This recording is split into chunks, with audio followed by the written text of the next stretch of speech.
Very good morning, students. Welcome to the e-learning program of Modern English School, Nevada. Today, we will discuss about the connective tissue. What are connective tissue? How many types of connective tissue? What are their function? What are their locations? इसी की चर्चा आज की video में हम लोग करेंगे। Connective tissue क्या है, कितने प्रकार का है, क्या उसका फंक्शन है, क्या उसका लोकेशन है। तो at first we will discuss about the general properties of connective tissue. Connective tissue का जनरल प्रॉपर्टी क्या है, किस आधार पे उस टिश्यू का नाम हम लोग कनेक्टिव टिश्यू रखेंगे। जैसे एपिथेलियल टिश्यू में भी हम लोग बात किए थे कि they have some general properties. In same way there are some general properties which are common to all the connective tissues. They are known as general property of connective tissue. What they are? तो इसमें क्या होता है, at first there are fewer number of cells. Got it? Connective tissue is the most abundant tissue of our body, but number of cell is less. सबसे ज्यादा पाया जाने वाला टिश्यू है, लेकिन नंबर ऑफ सेल कम हो जाता है। तो क्या होगा वहां पे, तो दो सेल के बीच में there will be large intercellular spaces between the two cell. दो सेल के बीच में इंटरसेल्यूलर स्पेस पाया जाता है, ठीक है, गैप होता है। अब उस गैप में क्या कुछ रहता है या ऐसे ही खाली हवा या वैक्यूम, वहां पे कुछ मैट्रिक्स, कुछ एक्स्ट्रा सेल्यूलर मटेरियल पाया जाता है। इसको ग्राउंड सबस्टांस भी बोलते हैं। यानी कि दो सेल के बीच में जो कुछ भी पाया जा रहा हो उसे ग्राउंड सबस्टांस बोलेंगे, एक्स्ट्रा सेलुलर मटेरियल बोलेंगे, या फिर मैट्रिक्स बोलते हैं। यानी कि मैट्रिक्स का पाया जाना कनेक्टिव टिश्यू का जनरल प्रॉपर्टी है। नंबर ऑफ सेल कम हो जाएगा, इंटरसेलुलर स्पेस होगा, उसके बीच में मैट्रिक्स पाया जाएगा, और कुछ फाइबर्स भी पाए जा सकते हैं, जैसे व्हाइट फाइबर या फिर yellow fibre. White fibre non elastic, rigid, hard nature का होता है। येलो फाइबर थोड़ा सा इलास्टिक नेचर का होता है, लचीला होता है ना। ये पाए जा सकते हैं, नहीं भी पाए जा सकते, बट इंटरसेलुलर स्पेस होगा और वहां पे मैट्रिक्स पाए जाएंगे। क्लियर? तीन तरह का कनेक्टिव टिश्यू पढ़ने का है। Connective tissue proper, skeletal tissue and fluid connective tissue. क्या क्या नाम बताए? Connective tissue proper, skeletal tissue and fluid connective tissue. As name indicates, connective tissue proper means वैसा कनेक्टिव टिश्यू जो प्रॉपरली, डायरेक्टली दो सेल, दो टिश्यू, दो organ, इनको कनेक्ट करने का काम करता हो। यानी कि जो डायरेक्टली कनेक्शन में पार्टिसिपेट कर रहे हो, they are the connective tissue proper. A skeletal tissue, they does not directly connects two or more tissues together. Actually, they forms a framework, a skeletal framework of the body around which different tissue get attached. है ना? वो एक skeletal framework तैयार करके देता है जिसके around different tissue connect होते हैं, तो भी कनेक्टिव टिश्यू के अंदर ही आ जाता है। और तीसरा है फ्लूइड कनेक्टिव टिश्यू। नाम से ही लग रहा है वैसा कनेक्टिव टिश्यू जो लिक्विड स्टेट में पाया जाता हो, फ्लूइड होता हो, है ना, जैसे ब्लड वगैरह। It is known as fluid connective tissue because its matrix is in liquid state and it connects two or more tissues together by transporting material between them. Connective tissue proper से start करते हैं। There are 5 types of connective tissue proper. पहला है areolar tissue. Areolar tissue is the most abundant type of connective tissue proper. It is the basic connective tissue proper which connects two or more cell, tissues or organ together. It contains 3 types of cell: lymphocyte, fibrocyte and mast cell. Lymphocyte, we know it very well. It is amoeboid cell, WBC का एक हिस्सा है, which protect us from pathogens fibrocytes it produces fibre and mast cell it produces ground substance यानी कि matrix and it these mast cell are also responsible for some allergic responses. Allergy क्या होता है? तो unwanted reaction of the body, जो reaction हम करना नहीं चाह रहे हो वैसा रिएक्शन हमारा बॉडी देने लगे, उसी को हम लोग एलर्जी बोलते हैं, ठीक है। And these allergy are associated with mast cell. Clear? कहाँ पाया जाता है ये?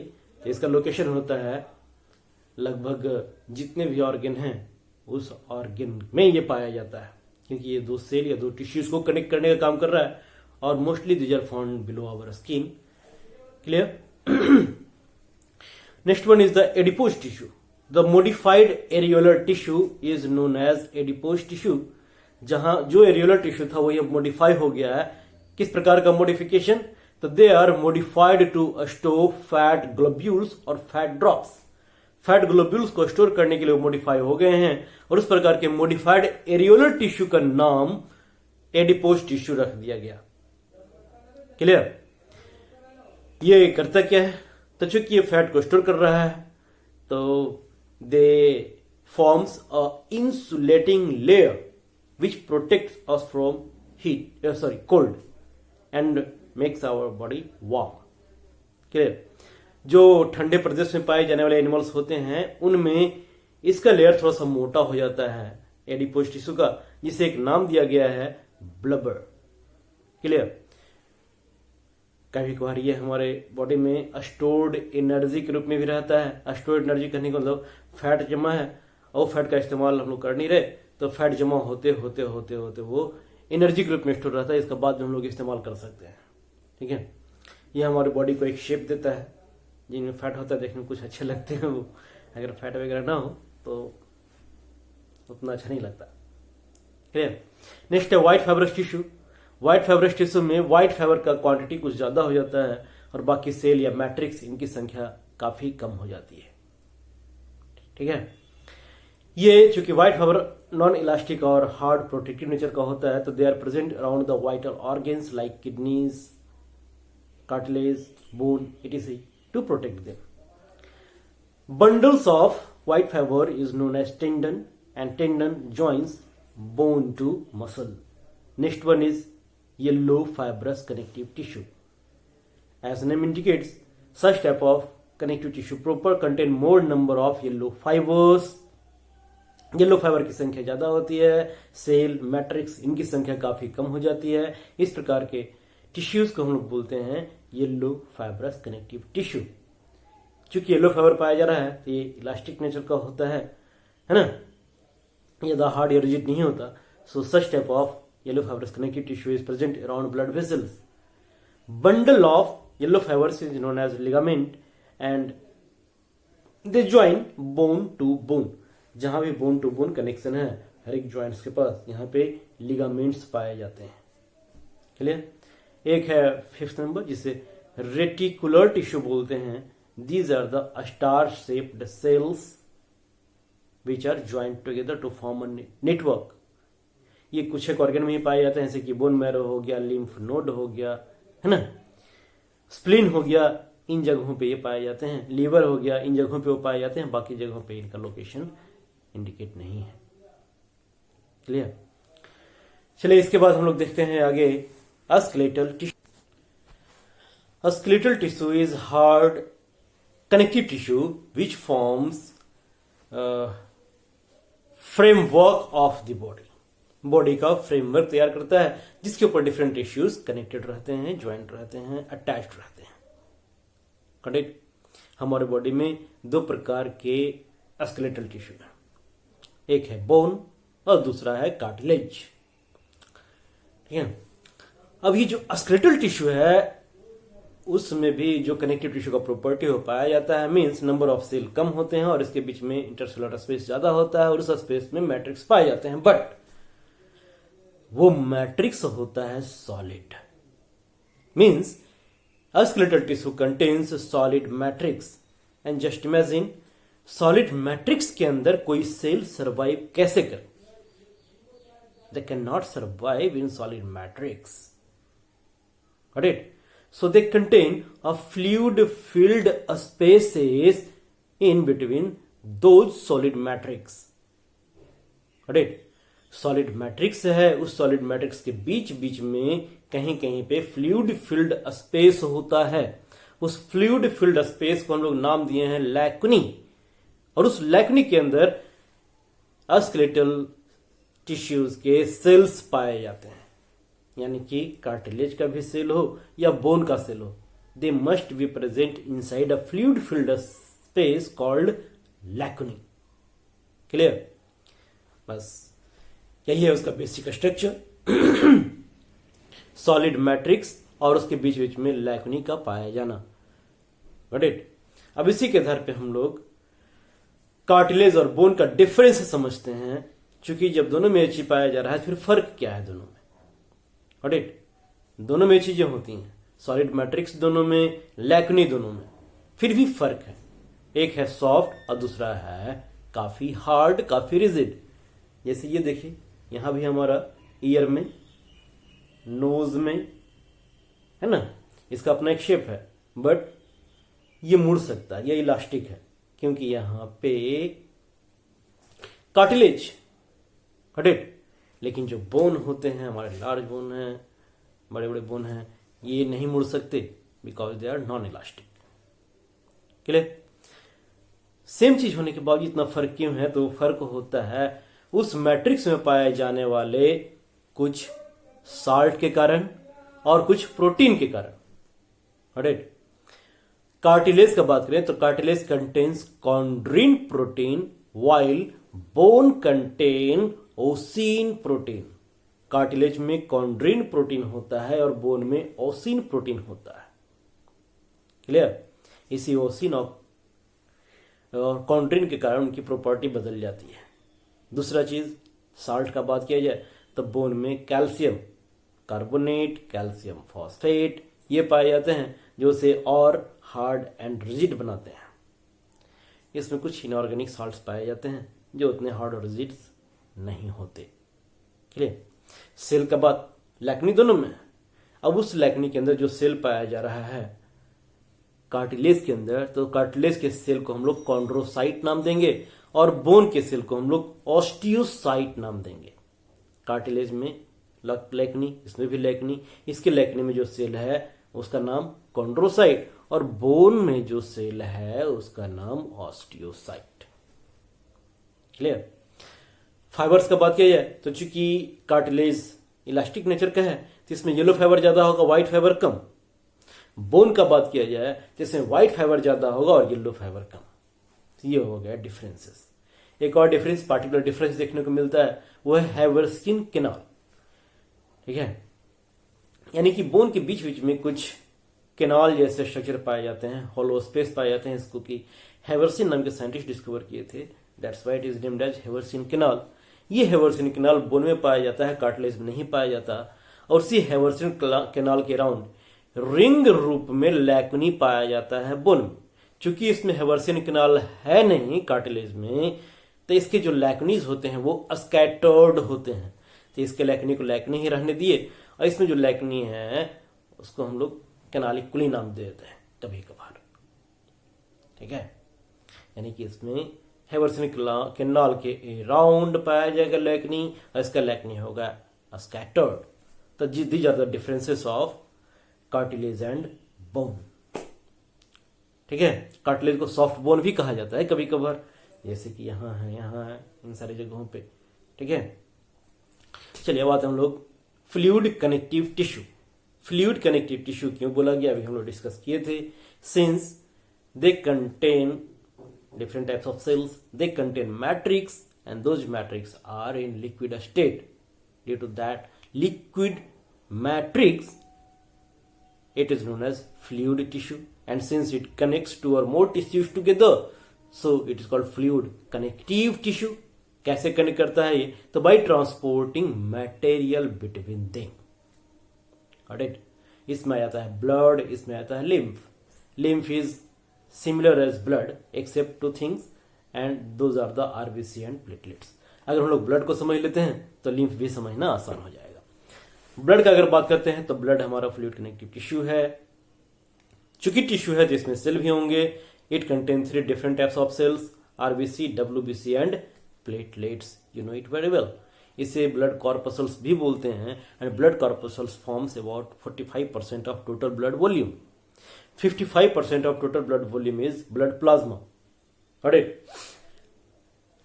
ब्लड प्लाज्मा का 90% पार्ट वाटर ही होता है। बाकी के 10% पार्ट में डिफरेंट टाइप के मटेरियल्स पाए जाते हैं। क्या कंपोजिशन है उसका हम लोग देखते हैं। तो ब्लड प्लाज्मा का कंपोजिशन क्या हो सकता है, याद करने का नहीं है, बस समझने का। जो भी चीज, जो भी मटेरियल, जो भी रिक्वायरमेंट्स हमारे शरीर का है, हमारे सेल का है, वो सब कुछ हमारे ब्लड में पाया जाएगा एक लाइन में। और जो भी वेस्ट प्रोडक्ट हमारे सेल से बाहर निकाला जा सकता है वो सब कुछ भी उसी ब्लड में पाया जाएगा। इसके अलावा कुछ प्रोटीन, एडिशनल प्रोटीन जो कि ब्लड में ही होते हैं, वो पाए जाएंगे। ठीक है, लिस्ट कर लेते हैं क्या क्या हो सकता है वो। तो वाटर सबसे पहला रिक्वायरमेंट, तो वाटर पाया जाएगा। Respiratory gases like oxygen and CO2 पाए जाएंगे। Nutrients, digested nutrients. न्यूट्रिएंट मतलब digested nutrient. As for example it may contain glucose, amino acid, fatty acid, glycerols, ये सब पाए जाएंगे। विटामिन, मिनरल्स जो कि एब्जॉर्ब किया गया है, ये सब पाए जाएंगे। हार्मोन्स जो कि हमारा इंडोक्राइन ग्लैंड सेक्रेट करता है डायरेक्टली ब्लड वेसल्स में, और वो ब्लड उसको उसके टारगेट साइट तक पहुंचाने का काम करता है। तो वो हार्मोन भी हमारे ब्लड में पाए जाएंगे। किसी प्रकार का दवा, मेडिसिन, केमिकल हम लोग इस्तेमाल करते हैं तो वो सारे दवा, मेडिसिन, केमिकल्स हमारे ब्लड में पाए जाएंगे, क्योंकि उनको उनके टारगेट साइट तक, टारगेट सेल तक पहुंचाने का काम हमारा ब्लड करता है। जो भी waste product like urea, uric acid हमारे सेल में फॉर्म होता है, CO2 हमारे सेल में फॉर्म होता है, तो उन सभी को एक्सक्रीटरी ऑर्गन्स तक लेकर के जाने का काम हमारा ब्लड करता है। इसलिए वो भी हमारे ब्लड प्लाज्मा में ही पाए जाएंगे। क्लियर। इसके अलावा our blood plasma contains fibrinogen which is known as blood protein. ये हो गया ब्लड प्लाज्मा का कंपोजिशन। सेल का बात करें तो सेल 3 प्रकार के भी बोले थे हम लोग, RBC, WBC and platelets. RBC are red due to presence of a red pigment called hemoglobin. Hemoglobin has very much affinity with oxygen, so it helps to transport oxygen. Clear है। Mammalian RBC mature हो जाने के बाद, ठीक है, mature जाने का मतलब जब फंक्शन करने के लायक हो जाए तब तक क्या होता है कि उसका न्यूक्लियस हटा दिया जाता है और वो mammalian mature RBC non nucleated होता है। ठीक है, most of the cell organelles भी इसके हटा दिए जाते हैं ताकि मैक्सिमम स्पेस हीमोग्लोबिन को मिल सके और कोई भी आरबीसी मैक्सिमम ऑक्सीजन का ट्रांसपोर्टेशन कर सके। Each hemoglobin molecule has capacity to bind with 4 oxygen molecules, and when hemoglobin binds with oxygen, it forms a temporary compound called oxyhemoglobin. Hemoglobin also binds with carbon dioxide and forms a temporary compound called carbaminohemoglobin. Hemoglobin also can bind with carbon monoxide CO and forms a compound called carboxyhemoglobin. Clear. ये हो गया RBC के बारे में। तो RBC का main function transportation of respiratory gases. WBC का बात किया जाए तो डब्ल्यूबीसी को हम लोग सोल्जर ऑफ द बॉडी भी बोलते हैं, because they protect us from the pathogen, they protect us from the various diseases. Clear. WBC 5 प्रकार के हैं, पांचों का नाम लोग देख लेते हैं। Acidophil, basophil, neutrophil. केमिस्ट्री में पढ़े होंगे acid, base and neutral substances. तो उसी आधार पे एसिडोफिल, बेसोफिल, न्यूट्रोफिल ऐसा नाम इसलिए पड़ा इनका क्योंकि ये इनको वॉच करने के लिए, देखने के लिए एसिडिक, बेसिक या न्यूट्रल डाइस इनको कलर किया जाता है। सो एसिडोफिल, बेसोफिल एंड न्यूट्रोफिल, 3 नाम तो ऐसे ही याद हो जाएंगे। और बाकी बचे 2 नाम, ये 2 नाम हो जाते हैं मोनोसाइट एंड लिम्फोसाइट्स। ठीक है, क्लियर। लिम्फोसाइट, लिम्फोसाइट 2 प्रकार के हो सकते हैं, B lymphocyte and T lymphocyte.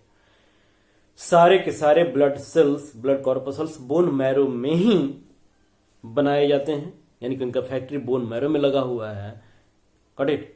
लेकिन बी लिम्फोसाइट और टी लिम्फोसाइट, ये दो नाम लिम्फोसाइट का इसलिए पड़ा क्योंकि कुछ लिम्फोसाइट बोन मैरो में ही मैच्योर हो जाते हैं, and the lymphocyte which get matured in bone marrow is known as B lymphocyte, and some lymphocytes get matured in thymus, and those are known as T lymphocyte.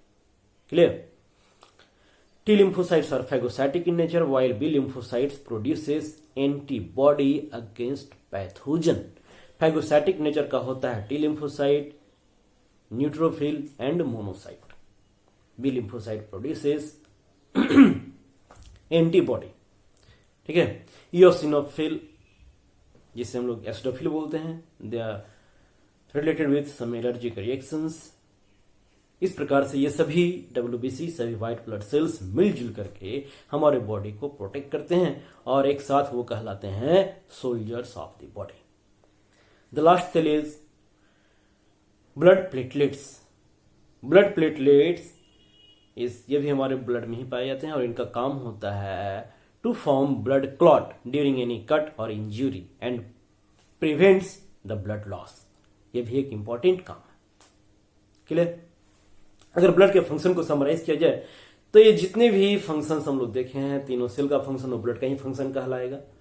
और जो blood plasma का composition, तो उन सारे composition के आगे में अगर ट्रांसपोर्टेशन वर्ड लिख दें हम लोग तो ब्लड का फंक्शन कहलाएगा।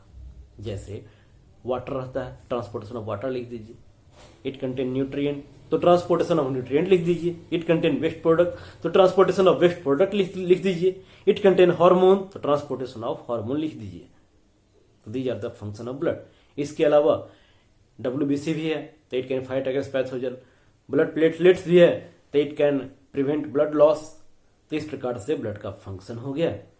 क्लियर? तो these are the summary of connective tissue. Got it?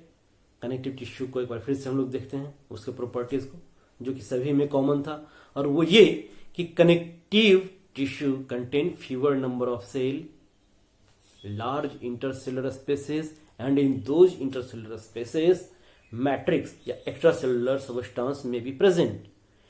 एरियोल connective tissue proper में जो मैट्रिक्स होता है वो जेली लाइक होता है। स्केलेटल में जो मैट्रिक्स होता है सॉलिड होता है। फ्लूइड कनेक्टिव टिश्यू में जो मैट्रिक्स होता है वो लिक्विड होता है। ठीक है? हाँ, लिम्फ थोड़ा सा रह गया था। तो जो ब्लड का कंपोजिशन है सेम लिम्फ का भी कंपोजिशन होता है। अगर उस ब्लड में से हम लोग RBC और प्लेटलेट्स को निकाल दें तो लिम्फ बन जाएगा। ठीक है? यानी कि composition of lymph is same except RBC and platelets. तो फंक्शन भी लगभग वही होगा जो ब्लड का फंक्शन हम लोग देखे थे। लिम्फ को हम लोग मिडिल मैन भी बोलते हैं because it is present in tissues where blood vessels can not reach. जहां तक ब्लड वेसल्स नहीं पहुंच सकता वहां तक लिम्फ डिफरेंट मटेरियल को ट्रांसपोर्ट करने का काम करता है, इसलिए इसे हम लोग मिडिल मैन बोलते हैं, टिश्यू फ्लूइड बोलते हैं। ठीक है? इसका डिटेल्ड स्टडी क्लास 10 में करना हम लोगों को। चलिए, hope you have enjoyed the video and you have learned something. See you in the next video. Take care.